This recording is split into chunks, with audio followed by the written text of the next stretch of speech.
I love being number I one. thought you Mr. Positivity. It's I through a be the journey, number right? one Mr. Yeah. Positivity. No one else I'm the is only ever. positive one. Okay? Whoever is number 2 is negative. Yeah, yeah. Yeah.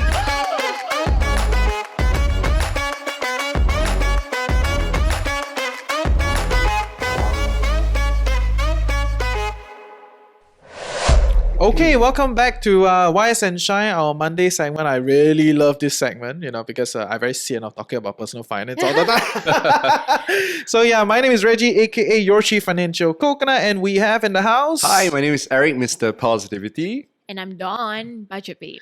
Actually, people are getting so familiar, we don't really need to keep introducing ourselves, right? But yeah, we're going to have more guests. No, you on have set. more listeners. Oh yeah, that is New true. listeners. That is true. Yes, Yeah. yes, yes, Remember yes. the market Yeah, grows, the audience Yes, grows. yes, definitely the TAM, right? Yeah, the TAM TAM. is growing, total addressable market. Yeah, so you can check out our other shows if you want to be like more personal finance. I really But did this on thing. this episode, on this show at least, it's all about becoming wiser, And more... so that you Becoming can the shine, best right? version of yourself. yeah. Yeah, Make it more enlightened. No, and- I feel enlightened Yeah, after our yeah. episodes. Yes. I mean, we're blowing our own horns. Right? I would actually, it's not that because we are wise, but it's because as we are talking about it, because sometimes we don't take time to think, right? But when we chew on those thoughts, we gain new insights. And the different perspectives Yeah. also Yeah. helps us to create Exactly. new insights. Yeah. And I do think for our listeners that pursue personal finance in a very serious fashion, like they tune in every week, they read blogs, they do all these things. A lot of people, on one side they do struggle with some of the basic ideas in personal finance and then the investing part, all that. But there's another big swath of our listeners and community, right, that are struggling with deeper, more complex issues that can be projected on money or then be projected on personal finance. I think that as we continue to uncover like how we work with our emotions a little bit better, then we don't need to spend as much to cope, and all that, Save right? So more there money. are a lot of all these other things that can be intertwined, and I think that's the value of the show, right? 100%. But today we want to focus a little bit on this idea of competition, right? So because recently I think the national narrative has tuned a little bit into more kumbaya, right? Like more like it's okay not to be okay, like we are growing this together. So there's a lot of kumbaya kind of narrative going on. You don't feel so? I've always been living in that world. Yeah. No, but there was a long period of time where it's like you don't eat if you don't eat other people's lunch, other people will eat your lunch. There's a lot of those kind of like fighting kind of essence, right? Where it's about competition, it's about your enemy and all of that, right? And I do think that embeds into a lot of other ideas that we do have, that we hold in ourselves, kiasuism, all these things, they're all kind of extended from those spaces. And things have changed, right? But it makes me kind of wonder, like, okay, so have things really changed, or is it just like a narrative building exercise? Which makes me want to talk a little bit today about this whole idea about enemy and competition, right? Like, must your competitor be your enemy? I think that's the question that I really I wanted think to it's ask. an easy one, right? I mean, you and I, we're in personal finance. When we started, because you started later, did you view me as your enemy? No, And that's why we're here today.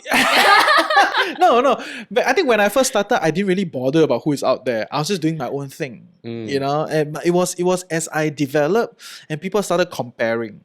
Like sponsors come in, they compare, because they have to compare, right? They have a limited budget. There are certain goals that they want to achieve, and then they have to compare, okay, what's the best way forward? Who is doing what? Who should we sponsor? Or even audiences, they compare, right? I remember that 1-star audience, and there's, in podcasts, you can give 5-star, 4-star, 3-star, whatever, and there's this 1-star audience. Well, I shout out to you, 一个星的, okay? 1-star. Probably not listening to this. Yeah, I tell you, You're not 1-star. really. Go to Apple and look at that 1-star, screenshot and share, okay? So this 1-star audience say things like, oh, this could have been a great podcast, but I hate the person's voice. I was like, bro! So it's like, So personal. That is Yeah. a personal attack. so Yeah. personal. Not You can't win it all, Yeah, It's yeah, okay. yeah. Go So where no- you're celebrated. Yeah. But essentially, there's a lot of as I develop further, there's more and more competition, right? Like I start to look at like people compare me, and I have to compete with all these different mediums and different influencers, different platforms to then compete for listeners, compete for audience, compete for sponsor money and all these other things, right? So to me, I didn't start with competition because I didn't bother about it. But as I move forward, I start to have to care about it because The environment. yeah, puts it on you. yeah. So I think there's that part. So maybe we start with trying to talk a little bit about, is there a difference between competition and enemy? Yes, of course.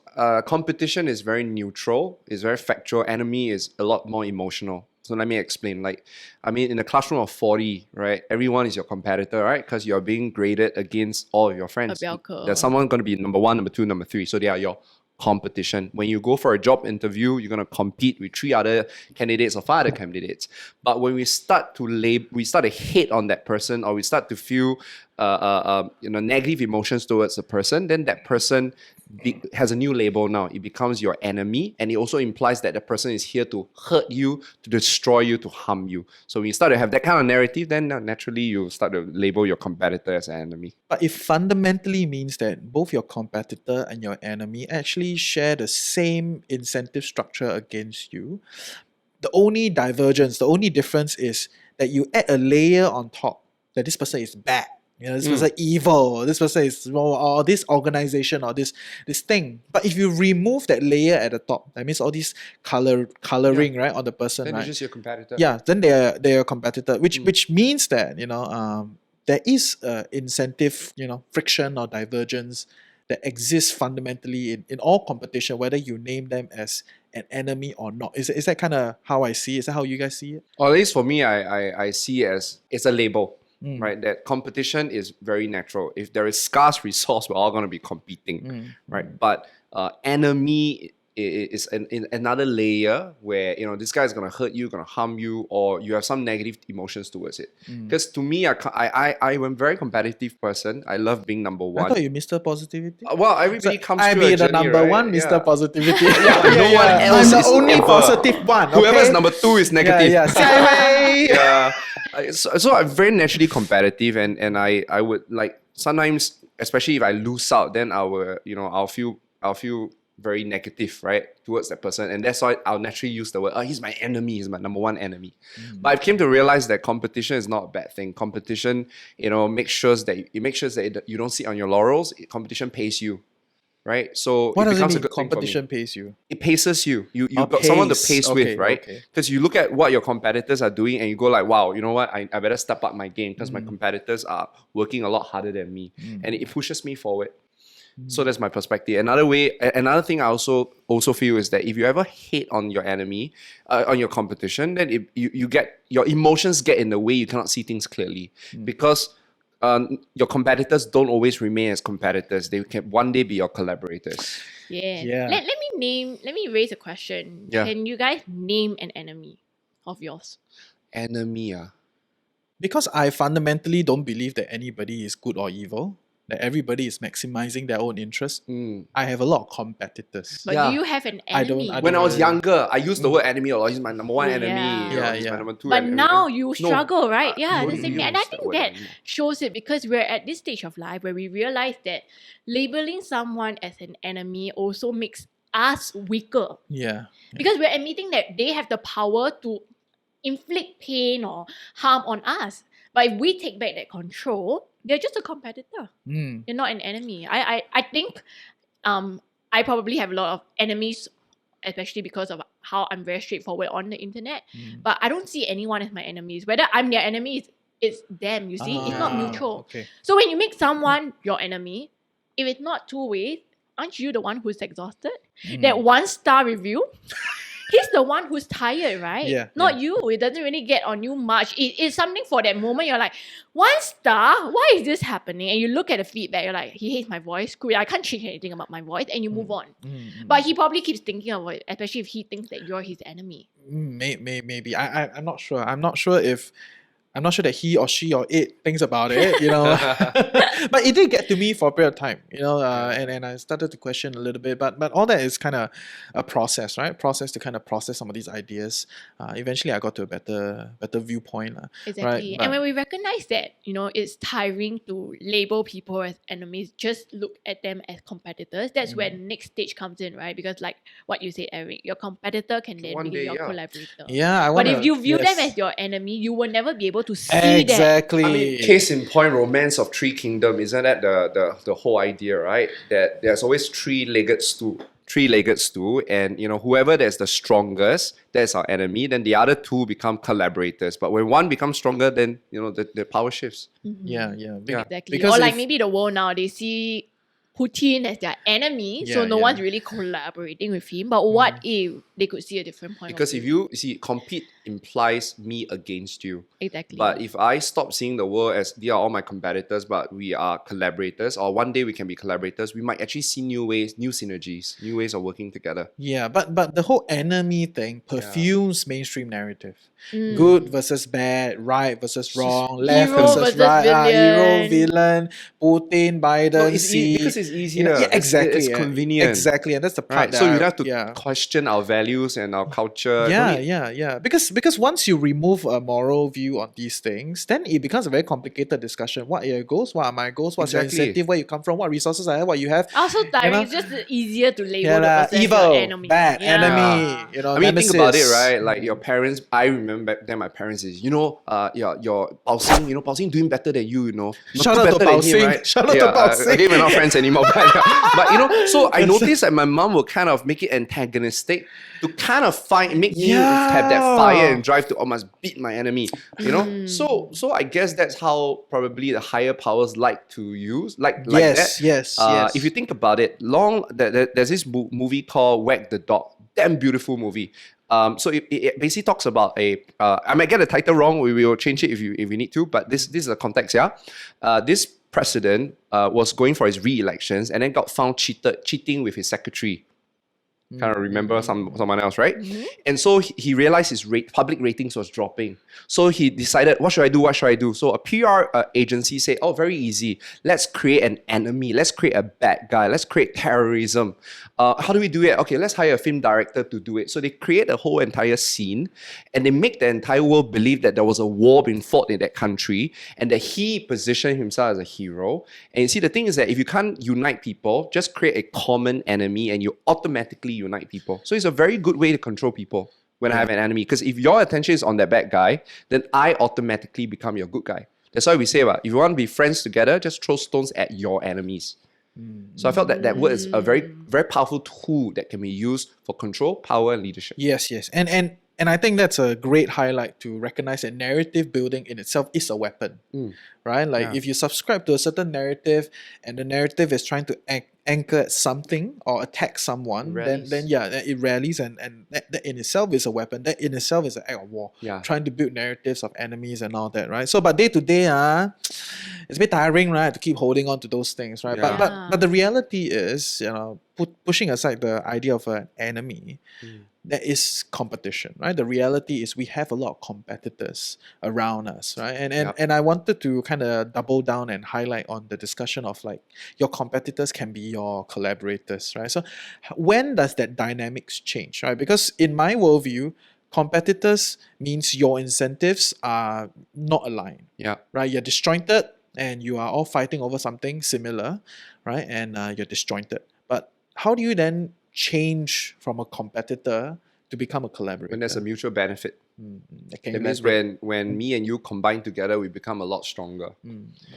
So, I mean, okay, case in point, right? Like, let's say, for example, I'm a speaker and I specialize in one topic. And then you are a speaker, you specialize also in one topic, but we're very similar. So we're always competing. Yes. And then we realize, oh my God, so our client has been playing us against each other. Yes. Say, oh, we're going to thinking about hiring Eric, okay? So you give us a better price. Oh my God, Yeah, it right? always happens. Yeah, so they play up against you. Yes, So yes. now we become controlled by our client. Yeah. But if I now work with him and say, you know what, let's work together. If any client come to me, I will also pitch you in. And if any client comes to you, pitch you in, then you and I win and we help our client, the client win as well. Or you talk about your rate so that the client don't get to spin tails about it. Yeah, so I feel that that's where your competitor, quote, can become a collaborator if both of you, when work together, created a new benefit, a new value.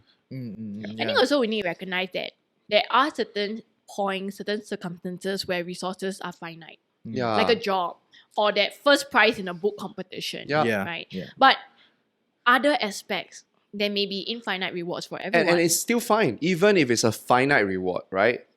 It makes me better as a person. like, okay, you know, I don't know if you guys feel that way, but I work better when I've competition because I felt like I want to be better because that's my value. I want to be better. So when I know that there's finite resource, a client can only pick one person for a conference, I will work really, really, really hard to Prove that you are the most best worthy choice. one. Yeah, and that makes in the process makes me a better speaker. Simon Sinek has a very good story Title. around this. Okay. So he calls it the worthy rival. That in order to improve, we Yes, always he need to had keep one. finding the worthy rival, and that person makes us even better. And his one is Adam Grant, yeah, exactly. the smart guy. Both are all equally smart, and now they're finally Exactly. working together on a book. So who is your rival then? Who is your worthy rival? Can say no? My competition, Yeah, right? yeah, I think in the okay.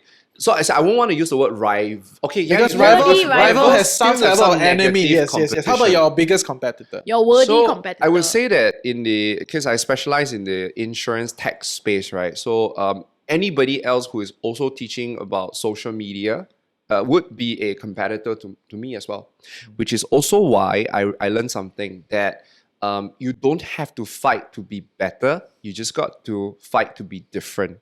Because no one is able to then assess whether you are better than another person or not, because better is subjective. Yeah. So it's more important that when you are competing, don't compete outwards, you compete inwards. What do I mean? That means dig deep into yourself to ask yourself, what's your unique selling point? What's your differentiation? Because it's a lot easier to create your own blue ocean, right? But I'm saying that if you try to keep competing, right, you at most just be number one or number two. But if you find your uniqueness, right, you won't compete, you dominate. Yeah. And when you dominate, you're the only one in your category of one, which is why I feel that we should always dig deep to find our USP. And then we communicate that, we'll be able to attract people who will only want to work with us and no one else. Then you have no competition. For those who don't know what USP is, it's unique, selling selling point. point. But to be Yeah. clear, sometimes you're just not unique. There is validity. There's validity in reality. that point because a lot of people, I mean, I'm very annoyed with this kind of things. Like, oh, find your unique selling point. It's like, yeah, I get it, but I'm really just not that unique, right? And that's when your competition forces you now to go and find one or to develop yourself further until you have one. Yeah. And I think that's the next step, right? But rather than lie to yourself that you're unique, or my unique selling point is like you're not very unique. Bro. Have you Like, thought so, that uniqueness is just a blend?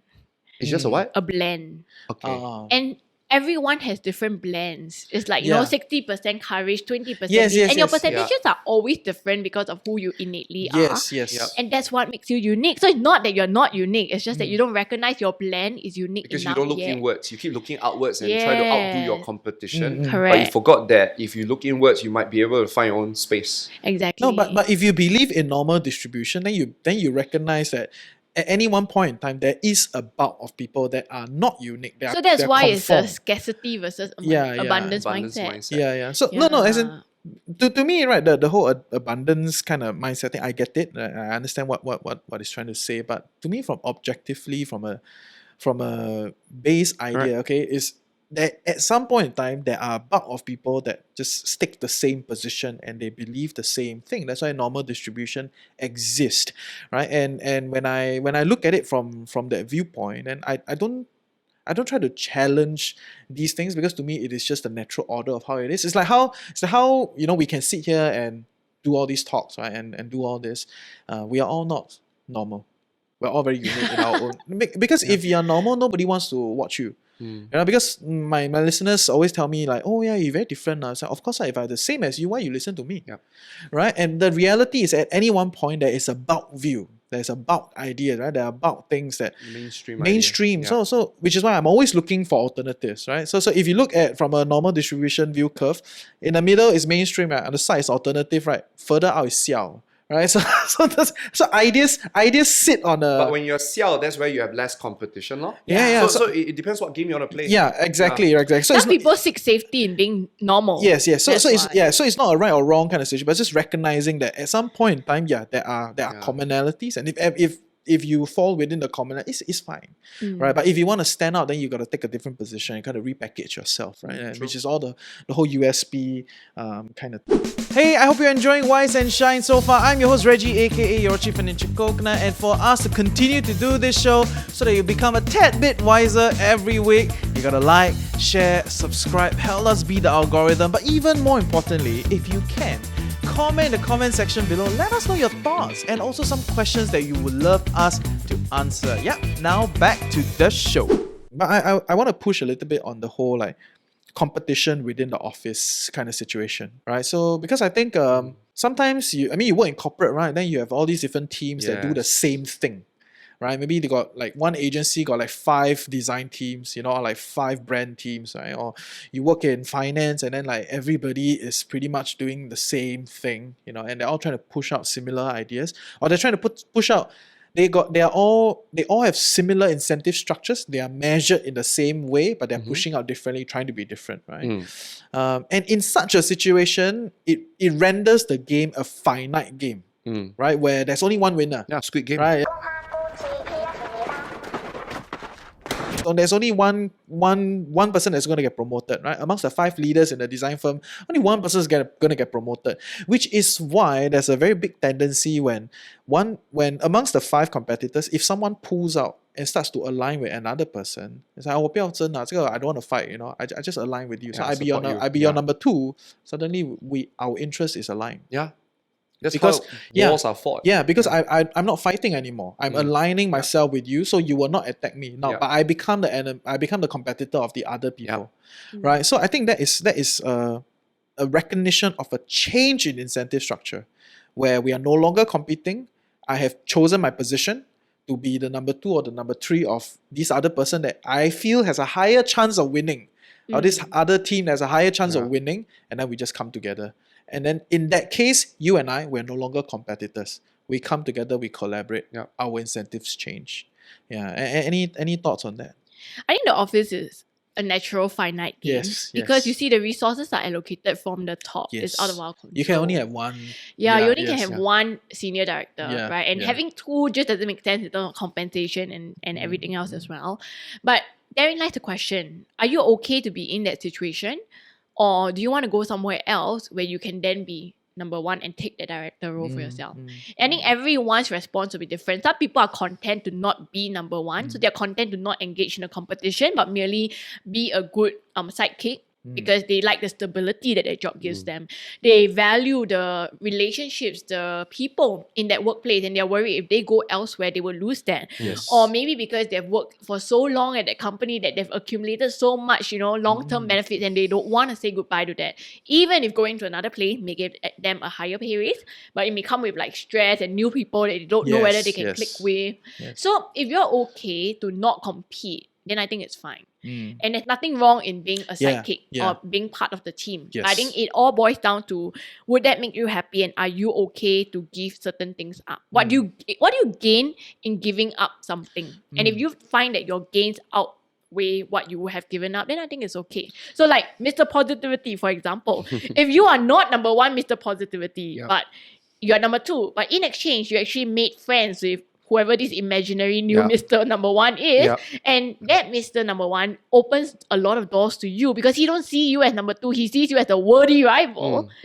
You would probably feel okay, right? Even though you said your nature is already very competitive. That's why I feel that it also depends on our values. What's more important? Is it being number 1 for the sake of being number 1, or being number 1 because I thought that being number 1 allows me to be able to impact more people, but now collaborating, I'm number 2, I collaborate number 1, I get to now impact other people, so I'm happy now, right? So I guess that competition aside, I think very important to have self-awareness, to understand, what your core values are, and that competition isn't necessarily a bad thing. Again, it's a story we tell, that competition could make you better. Competition is great in some organizations, especially in sales, right? Because when everybody compete, everybody gets better. Imagine if everybody decide not to compete, then the entire organization also cannot function, right? So it depends on the values. No, but pushing from values, right? I get the whole value kind of discussion. I also want to talk a little bit about your abilities. 你有没有这个本钱去争? Do you have these resources and this ability to go and compete? And I think that's the part that we don't talk about it in mainstream media, or we don't talk about it even in our broader society. We always ask ourselves, is this what you want? Do you have value? Is this aligned with your views? But the reality is, do you even have the resource to compete? Do you have the political power to compete? Are you like the most popular amongst, let's say we're back to the same scenario, right? 5 design leaders trying to like fight for the next senior director role, right? Are you the most popular amongst them? Do you have the highest hit rate in your design profile? Are you getting highest sales numbers, right? Do you have the ability and the resources to then compete? I think that is a big part of the discussion that is lacking. Like that. Sometimes you just have to recognize that. In this game, you can't win. Yeah, I just can't. I'm not good enough in this game. Like I cannot be a lang lang. I cannot. That's why it's about choosing the right fight. Yes, that is, and the very fact that you need to choose the right fight and to choose a good fight, you must know where you stand. Self-awareness. Right? And so it's not all just about value and worth and all that, but really zooming down the practicality, how much resources you have, how popular are you, what kind of financial structures are you in, how much money do you have, right? Like do you have a big golden, 金山银山 at the back, right? And you can do whatever you wanna, do whatever you wanna do, and then you can go and fight it out, right? So I think that's the part that is a very realistic, very real concerns that people don't talk about as much.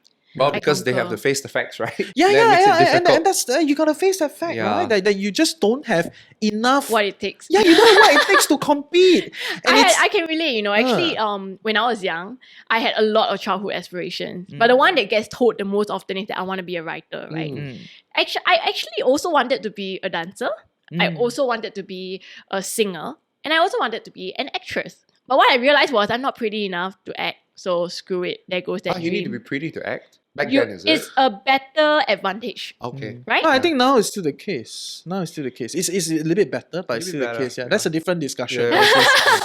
And then in terms of dancing, I just couldn't outperform no matter how hard I tried. I couldn't beat some of the better dancers because they were just naturally taller. The with body, more yes, flexibility, and I was just not born that way. And even though, I remember in Chinese dance, right, in lower primary school, right, I was training for my split, and my sister got it so naturally.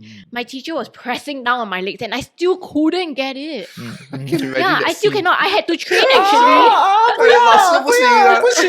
你可以快点。And it took me many years. Even I only achieved my split in, sadly, university.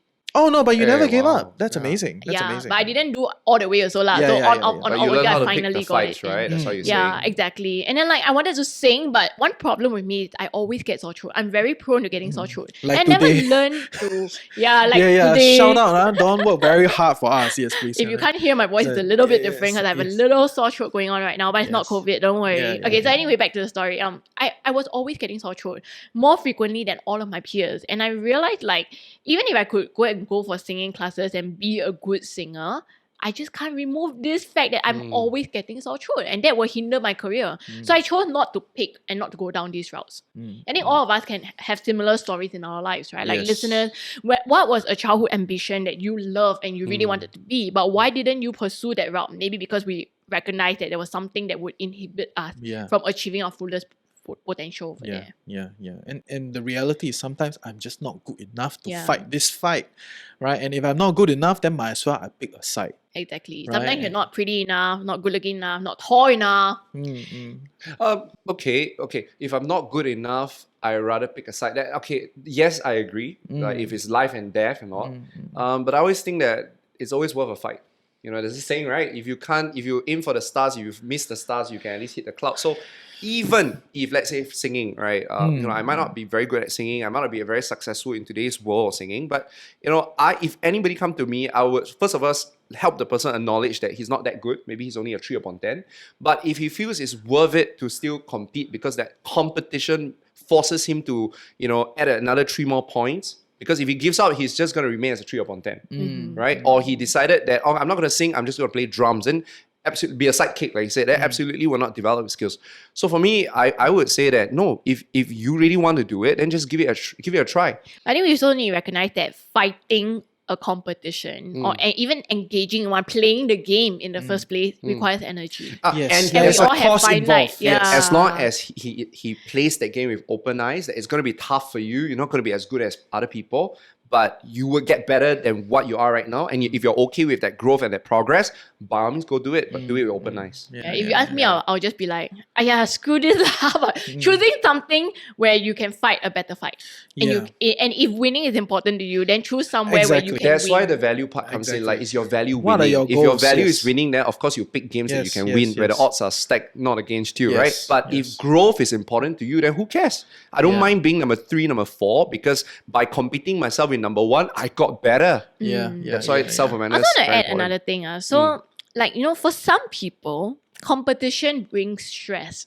Oh, tell me about I it. think it still does. Like It does. I think me for about it. everybody it does. Different levels, right? Yes, yes. And you need to find the fight or the competition that motivates and stresses And doesn't you up give you enough overdue without stress. sending you over the Yes, hill. yes. Good So point. one example from my younger years, right, was when I had to decide which JC to go to.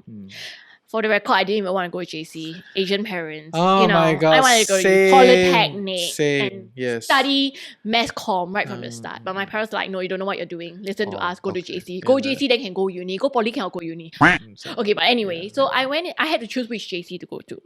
And with my point, I was able to go to JCA versus JCB. When I weighed the pros and cons of each, I realized JCA was very good. I would be the borderline case, but if I go in there, I'm not the best. And because I knew that I'm the kind where if I'm the last, it really Stresses you affects out. I me. see. Yeah, whereas if I go in and I'm middle or above average, it's easier for me to climb towards the top. Yep. And that motivates me because Yep. I know at least I'm better than some people already. I feel like I can go even better. But when I'm the last, I'm the most Yeah, you set yourself up to fail already. yeah, like, it in affects your me case. a lot. Yeah, in Exactly. your So I case. chose to go to the other JCB. And because I was aware of this, I eventually became a top student. Nice. But I think that would not have happened if I went into JCA. So understanding your tolerance for stress, because competition does create stress, right? Correct. But there's good stress, bad stress, so you also have to know where the balance is. Yes. And the good thing about life is that most of the time we can pick our competition. So I think having the ability to, I think that the difficult thing is that when we are young, when we're a child, sometimes our competition gets picked for us. Yeah lah. Yes. But For if your you're in a friends. position where you can recognize it and fight, so I obviously had to explain to my parents why I wanted JCB. They're like, you should go to JCA. I'm like, no, I feel like and eventually I won out. Okay, And great. it turned my life around because of that. I was able to climb to the top. I was a class leader. It fueled and built up my self-confidence so much so I would not Interesting. probably be doing all this public speaking work if not for that. If I Interesting. had gone down JCA path, I would probably have turned Been into some slaughtered, yeah. depressed kid. They're always Interesting, wondering interesting. why I can never make it in life, why I study so hard, but I'm always still the 41st in class, you know? Whereas on the other end, I was like, oh, I studied hard, I'm number 7. I didn't study, I'm 14. Not so bad, I'm still not the last. Now I study, I can be number 1. So it plays a lot of games in your mind, Yeah. and picking the right fights, I think it's a very important Build up trait your that self-esteem. everyone must Yes, learn to yes, do in yes. life. And I do think the playing field in Singapore is very narrow, right? That's why it's like whatever you do, right? Whether you are a designer, you are work in finance, you work in you want to be a dancer in Singapore. There's only so many top positions in that sense, right? Because we're a small market. Yeah, as we're a well. small market, right? But if you go out, right, you can totally my. be a number 1 piano teacher in Klang. So I'll be like number 1 dancer in Penang. You can do that, right? Because the market is way bigger. You want to go even smaller, you can go more, whatever, right? So geography and going to different places, they do add up, right? And there are a lot of other fights, right? But for a lot of Singaporeans tuning in, I get it lah. The fight is stiff, right? And as the game continues to progress, the fight only gets stiffer. Right, because people will accumulate, resources and influence and power. So, quick tip, if you're thinking about this thing, right, try to go to places that are greener, newer. If you join newer sectors, for whatever reason, and in different spaces, the chances of you succeeding is much higher. Yeah. And I think Yeah, newer good spaces point. are more collaborative as well. Yes. That whole essence of competition is not as ingrained because like in startup culture, you're working towards a bigger goal of helping the startup IPO or succeed or beat a other established player. Yeah. But if you go into an established player where they're already number 1, you're competing within your own teams, Yeah. your own departments and resources. Agreed. So that's the inherent difference, I feel. Great. I think it. that's a I love I how think this topic one last evolved. thing Yeah. is we need to also remember competition can sometimes gives you friends. Tell me more. So when you recognize, like I'll give an example. I'm friends with the woke salaryman. We didn't start out as such because I didn't know who they were. I was just like, oh wow, this new competition is rising and they're stealing a lot of the competitor dollars. They're even getting sponsorship money that are non-finance. And I was just very amazed. And then like when I finally got to meet them and got to know them in person, now we share so many other resources together. When clients try to pit us against one another, there you we go. Yep. share. We're like, hey, how much you charging for this? Oh, I'm X dollars. Okay, I'm X. And because we share that information, right, we're no longer competitors Yeah. for the same, but we become more collaborative. And in recognizing that, we're also now better friends for it.